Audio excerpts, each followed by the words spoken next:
This setting, for soprano and piano, of Percy Shelley's poem Mutability, was composed not by a human, but by a computer called Iyamus at the University of Malaga. It may not be to everyone's taste, but you know what? I feel I've heard a lot worse.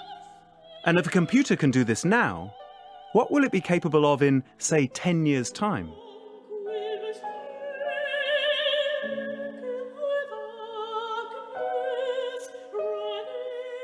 The challenge for us now is how we can prepare for a world where machines compose music, cut our hair, and who knows, arbitrate our legal disputes.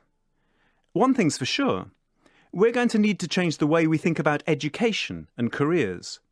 Those reliable middle-class routes to prosperity, including law and medicine, may not be so lucrative anymore.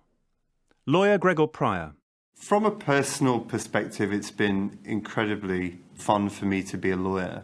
If we're talking about job security, I'm not sure I would recommend for people to go into the law if their working assumption is that it's a safe, stable, unchallenged environment. I think, like every other aspect of business these days, I don't think there is such a thing as job security in many areas, and I think the law is no different now. What would you recommend parents to send their kids into? MIT, followed by some kind of incubator or startup, probably. I mean, that's where the real money is these days.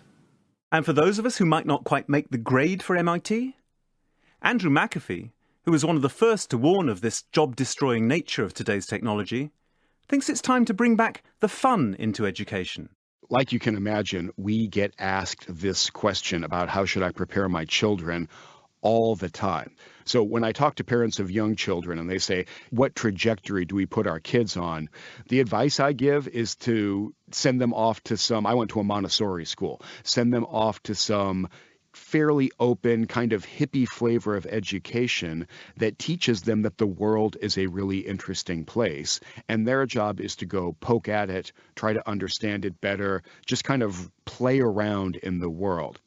But perhaps the most radical suggestion comes from Pippa Malmgren.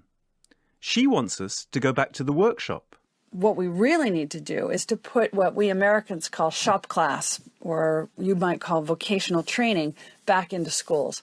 That's when you're 12, 13, 14 years old and you learn how to weld metal, how to sew, how to make an engine go. You know how plumbing actually operates.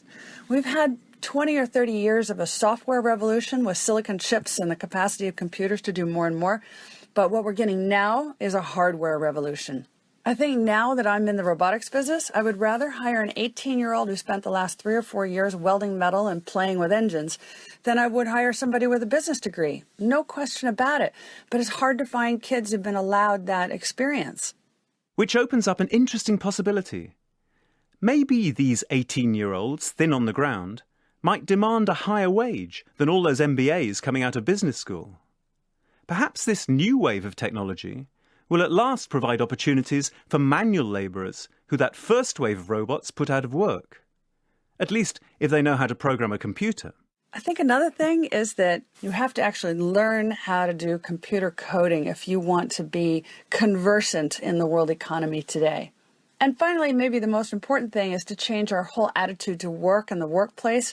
We're going to have multiple careers, multiple endeavors, multiple skill sets, lifelong education. And the key thing is we all have to be ready and have a willingness to say yes to the change when it touches our lives. I sometimes have, young people come see me and ask whether they should take a job at a big financial institution in the city or in Wall Street where they have security, or should they go to work for a small company?